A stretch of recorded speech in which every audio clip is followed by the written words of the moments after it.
बापू का मानना था कि भारत की आत्मा गांवों में बसती है।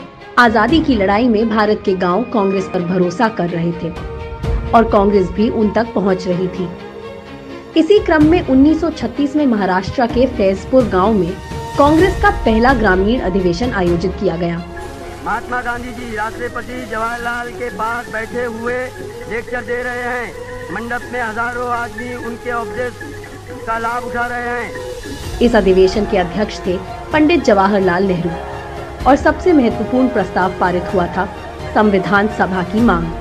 साइमन कमीशन में भारतीयों को अयोग्य समझते हुए शामिल न करने के साथ ही संविधान वाले मसले ने जोर पकड़ लिया था, जिसके बाद नेहरू रिपोर्ट अस्तित्व में आई और अब कांग्रेस ने स्पष्ट तौर पर संविधान सभा की मांग कर दी थी।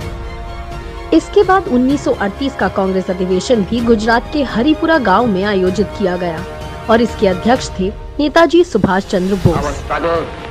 is no doubt a non-violent struggle, but even a non-violent struggle demands an army, an organization and a machinery. इस अधिवेशन में नेताजी ने नेहरू जी के नेतृत्व में राष्ट्रीय योजना समिति का गठन किया। इस अधिवेशन में असम के जंगलों में आजादी की आवाज बुलंद करने वाली नागा लीडर रानी गाइदिन्ल्यू की रिहाई की मांग की गई। नेहरू जी और नेताजी जैसे युवा कांग्रेस पूर्ण स्वराज के पक्षधर थे, लिहाजा इस अधिवेशन में देशी राज्यों सहित पूर्ण स्वराज की मांग मजबूती से रखी गई।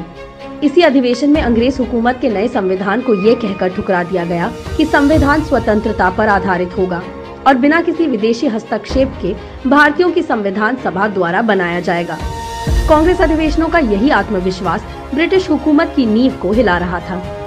इतना ही नहीं, कांग्रेस ने 1938 में ही मुफ्त और अनिवार्य शिक्षा की वकालत कर दी थी, जो मातृभाषा में हो।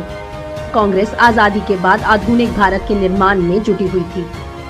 आधुनिक भारत को बनाने में देश के पूर्वजों ने बहुत संघर्ष किए हैं। इस संघर्ष को टूटने नहीं देना है।